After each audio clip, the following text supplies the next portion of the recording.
Hello students, good morning to all of you. Students, हम लोग क्या देख रहे थे लास्ट क्लास में?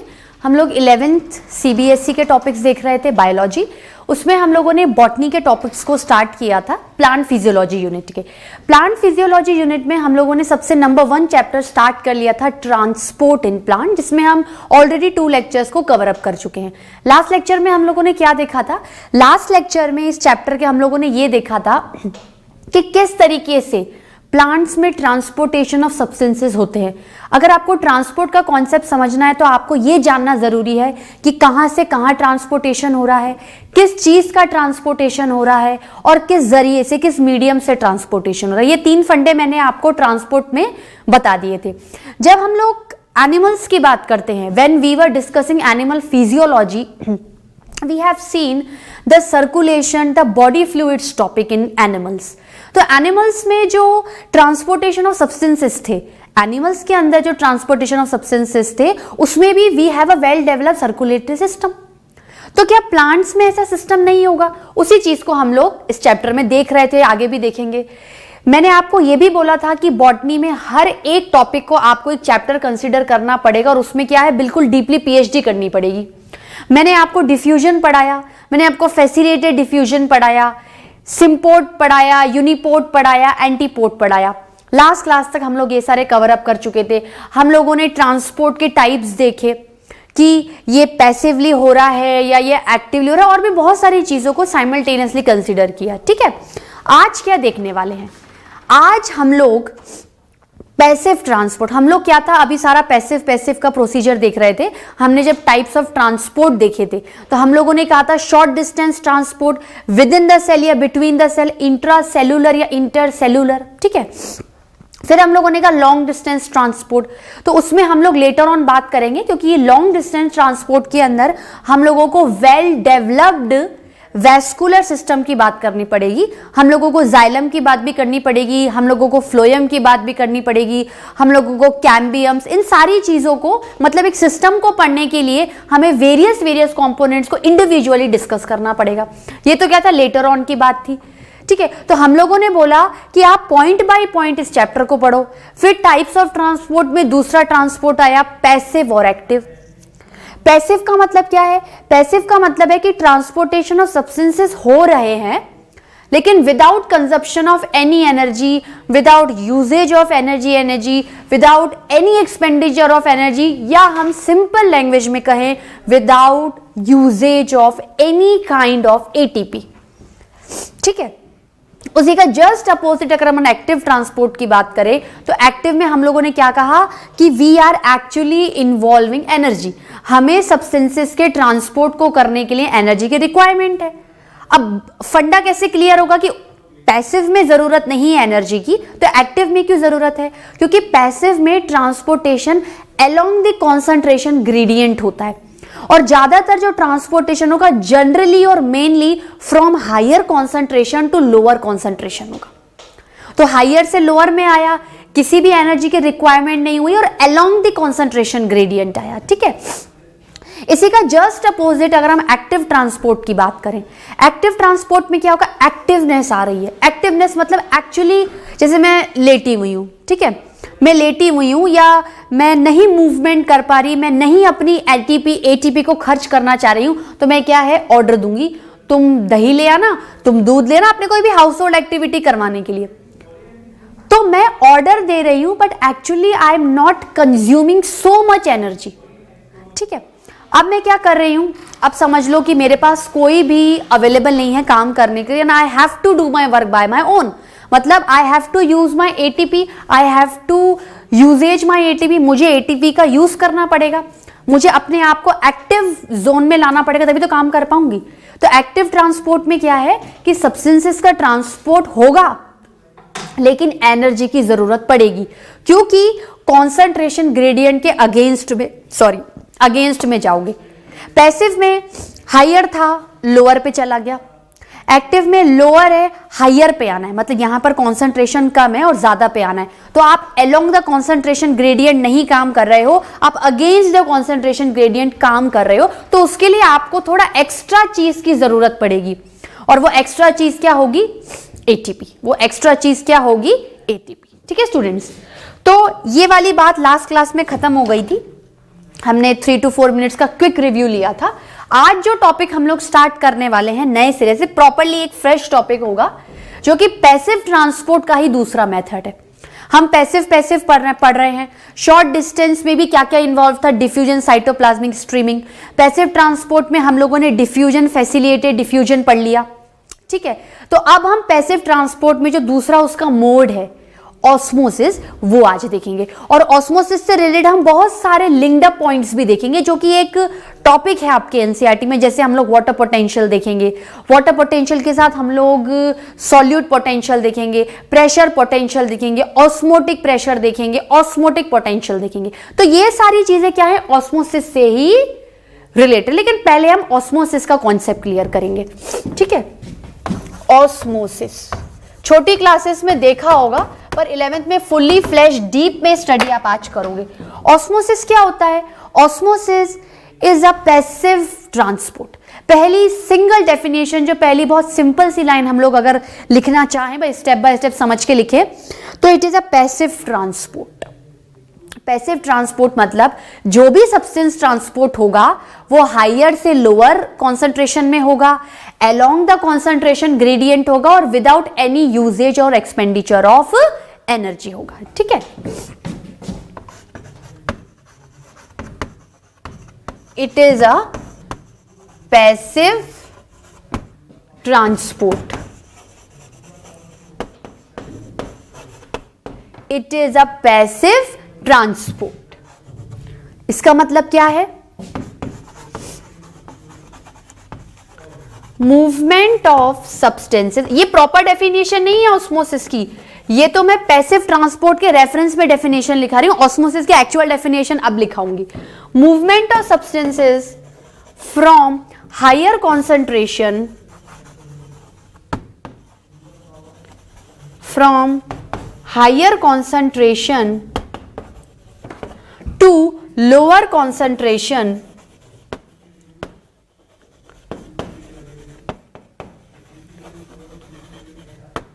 ठीक है, from higher concentration to lower concentration without any expenditure of energy. Expenditure मतलब कोई खर्चा नहीं है एनर्जी का, काम ऑटोमेटिकली कॉन्सेंट्रेशन ग्रेडियंट के हिसाब से हो जाएगा। एक्स्ट्रा एनर्जी, एक्स्ट्रा पैसा खर्च करना, एक्स्ट्रा एटीपी की कोई जरूरत नहीं है, without any expenditure of energy. और एनर्जी के लिए आप कंफ्यूज नहीं हो तो आप ब्रैकेट में एटीपी डालिए, ठीक है। मेन पॉइंट्स को we are going to underline, higher, lower, without any expenditure of energy, ठीक है। बात क्लियर हुई? इतना आप लोगों को समझ में आता है, क्योंकि हम लोगों ने ऑस्मोसिस की डेफिनेशन प्रॉपर्ली ऑस्मोसिस की नहीं दी है, हम लोगों ने पैसिव ट्रांसपोर्ट के रेफरेंस में दी है, ठीक है। अब बताओ, अब ऑस्मोसिस क्या है? देखो, हम लोग ट्रांसपोर्ट एंड प्लांट्स में याद रखना बच्चों, एक थोड़ा सा हिंट ले लो या ट्रिक की फॉर्म में ले लो। हम लोग जो भी पढ़ रहे हैं ना, वो सॉल्यूशन के रेफरेंस में पढ़ रहे हैं। सॉल्यूशन क्या होता है?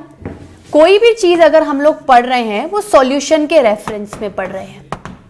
सॉल्यूशन का मतलब क्या होता है? सॉल्यूट प्लस सॉल्वेंट, एक जो घुलेगा और एक जो घुलाएगा।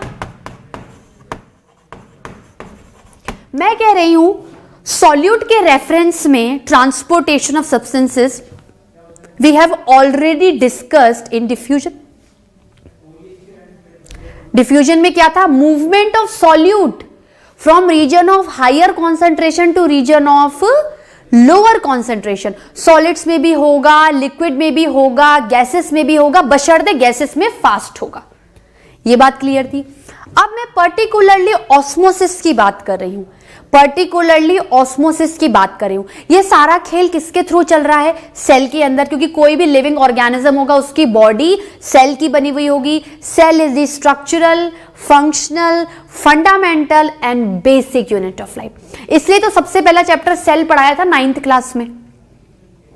आपकी जब प्राइमरी क्लासेस होती हैं जो आपका बेस बनाती है 11th एंड 12th का, उसमें पहला चैप्टर ये सेल पढ़ाते हैं, क्योंकि बॉडी बनी ही सेल की है। तो कोई भी अगर प्रोसीजर होगा बॉडी में, कोई भी फंक्शनिंग होगी, कोई भी अगर स्ट्रक्चर डिस्कस होगा, ले दे के कोई भी पॉइंट अगर आपको बॉडी से रिलेटेड डिस्कस करना है तो आपको रेफरेंस सेल का लेना पड़ेगा।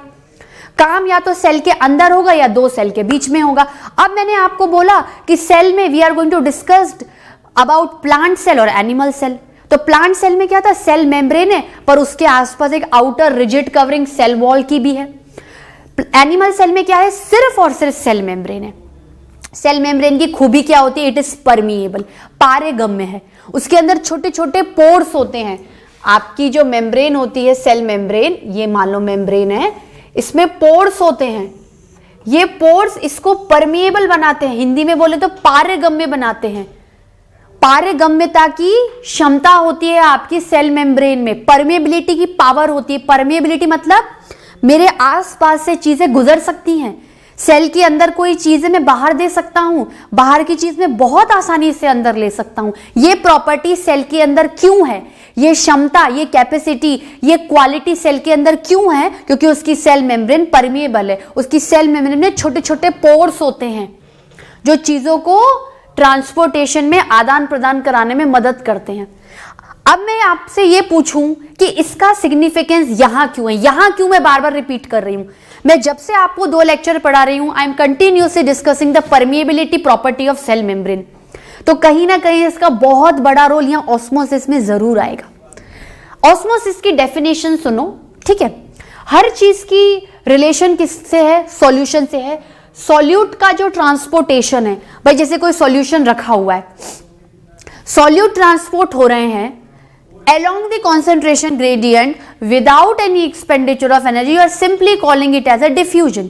अब अगर मैं ऑस्मोसिस के रेस्पेक्ट में डेफिनेशन दूं तो मैं क्या बोलूंगी, मूवमेंट ऑफ सॉल्वेंट पार्टिकल्स और movement of solvent molecules from region of higher concentration to the region of lower concentration through semi permeable membrane. Semi permeable membrane, ये टॉपिक मैंने, ये सेमी परमिएबल का कॉन्सेप्ट मैंने पहले नहीं उठाया था। तो परमिएबल की बात क्यों ऑस्मोसिस के रेफरेंस में प्रेशर डाल के बोल रही हूं कि movement of solvent molecules from the region of higher concentration to the region of lower concentration, movement of solvent molecules from region of higher concentration to movement of higher to lower through semi permeable membrane. Semi permeable membrane का मतलब क्या होता है, semi मतलब आधा, semi मतलब आधा, आधी चीज को पसंद करूंगी बाकी चीज को छोड़ दूंगी। तो सॉल्यूशन जो यहां पर रखा हुआ है जिसका कॉन्सेंट्रेशन ज्यादा है और इधर की साइड उसका कॉन्सेंट्रेशन कम है, तो वो जो मेम्ब्रेन है आपकी सेल मेम्ब्रेन, वो सिर्फ और सिर्फ सॉल्वेंट मॉलिक्यूल्स को अलाउ करेगी कि आप मेरे में से पास हो सकते हो। I am only and only permeable to the solvent molecules, neither permeable to any kind of solute molecules which is actually dissolving with the solvent molecules and making the solution. अगर किसी सॉल्यूशन की मैं यहां पर बात कर रही हूं जिसका कॉन्सेंट्रेशन, जिसका अमाउंट यहां के कंपैरिजन में ज्यादा है, तो होगा तो सॉल्यूट या सॉल्वेंट ही ना, होगा तो सॉल्यूट या सॉल्वेंट, बशर्ते उसका अमाउंट इस साइड पे क्या है, ज्यादा है। समझ लो ये आपके वाटर मॉलिक्यूल्स है साहब, H2O, H2O, H2O, H2O, H2O। कितने मॉलिक्यूल्स है वाटर के सॉल्यूशन में, 1 2 3 4 5 6 है ना, यहां पर सिर्फ 2 है। ऑब्वियसली इधर का कॉन्सेंट्रेशन इधर से काफी ज्यादा है, ठीक है। अब मैं तो कह रही हूं कि इट इज अ सॉल्यूशन, मतलब something solute is also dissolved along with the water. तो मैंने डाल दिया Na+, Na+, Na+। Sodium ions को मैंने पानी में डाल दिया, ये एक सॉल्यूशन बन गया। सॉल्यूट कौन था, Na+। सॉल्वेंट क्या है, water. Water is a universal solvent, maximum चीजों को घुलाने की प्रॉपर्टी वाटर के अंदर बखूबी है, ठीक है, कोई भी चीज आप चाहो काफी हद तक बड़ी इजीली वाटर के अंदर क्या कर सकते हो, डिसॉल्व कर सकते हो। ठीक है, तो वाटर क्या है, सॉल्वेंट है। वाटर क्या है, सॉल्वेंट है, और जो उसमें मॉलिक्यूल्स है वाटर, आप उसको सॉल्वेंट मॉलिक्यूल्स बोल सकते हो, एक ही बात है। अब मुझे एक बात बताओ, ये जो मेम्ब्रेन है, ये सेमी परमिएबल है।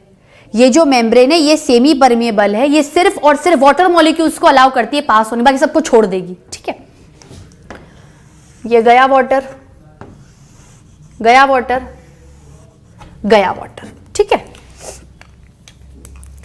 This membrane never allow Na+ to pass through it, it only allow solvent molecule to pass through it. Procedure passive है, हायर टू लोअर जा रहे हो, सब्सटेंस सॉल्वेंट है, कोई एनर्जी की जरूरत नहीं है, अलोंग द कॉन्सेंट्रेशन ग्रेडियंट हो रहा है। तो osmosis is a type of passive transport, but it involve only transportation of solvent molecule. It involves only transportation of solvent molecules from the region of higher concentration to the region of lower concentration through semi permeable membrane। तो semi permeable membrane की खूबी ही यही है कि ये सिर्फ और सिर्फ सॉल्यूशन में से वाटर पार्टिकल्स, सॉल्वेंट मॉलिक्यूल्स या सॉल्वेंट पार्टिकल्स को ही अपने अंदर से क्या करेगी, अलाउ करेगी। अब कॉन्सेप्ट कभी कभार सेलेक्टिव परमिएबल का भी आता है। सेलेक्टिवली लमसम एक ही बात कह सकते हैं कि अगर मैं इसको सेमी परमिएबल ना कह के सेलेक्टिवली परमिएबल कहूंगी तो ये मेम्ब्रेन क्या कर रही है, सिर्फ और सिर्फ H2O मॉलिक्यूल्स को सेलेक्ट करती है और अपने थ्रू पास कर देती है।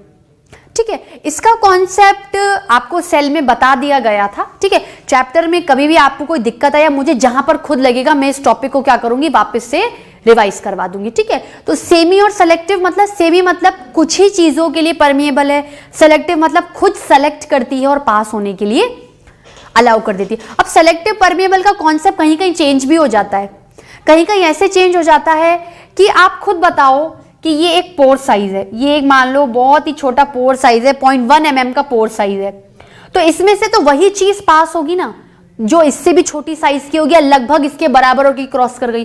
सेलेक्टिव में कभी कभार आपकी सेल मेम्ब्रेन ऐसे मॉलिक्यूल्स को भी लेती है जिनका पोर साइज मेम्ब्रेन के पोर साइज से ज्यादा होता है, पर उनकी रिक्वायरमेंट इतनी ज्यादा होती है कि सेल मेम्ब्रेन को न चाहते हुए भी मजबूरी में उन्हें क्या करना पड़ता है, सेलेक्ट करना पड़ता है।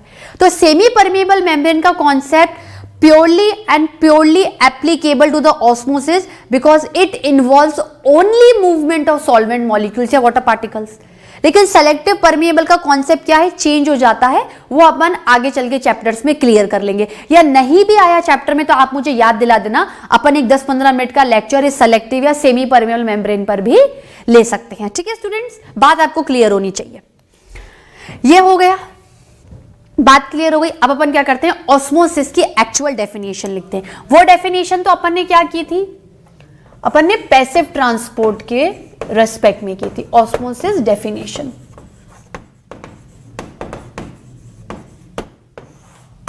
ऑस्मोसिस की डेफिनेशन कैसे लिखूंगी स्टूडेंट्स में,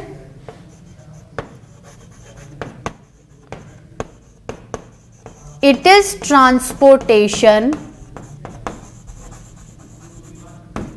it is transportation of solvent molecules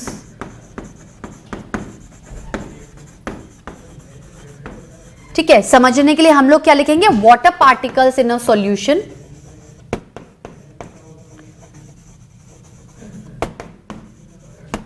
in a solution. ठीक है, it is transportation of solvent molecule, that is water particles in a solution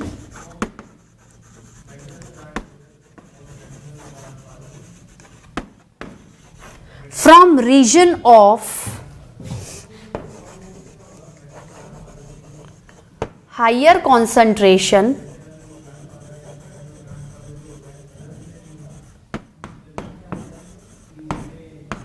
to lower concentration।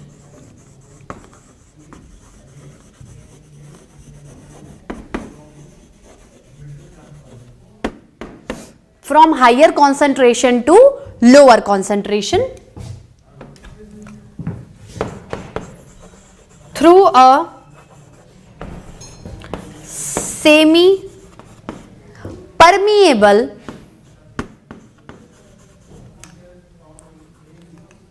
Semi permeable membrane. ठीक है students, ये बात clear हो गई अपन को, यहां तक आपको समझ में आ गया होगा। ठीक है, through a semi permeable membrane, इसको और स्पेसिफिकली हम लोग नोटिफाई कर सकते हैं। सेमी परमिएबल मेम्ब्रेन क्या है?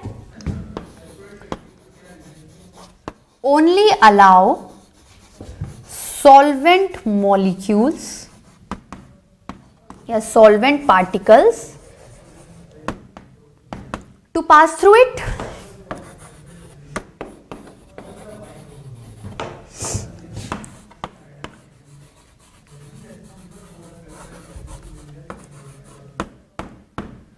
To pass through it.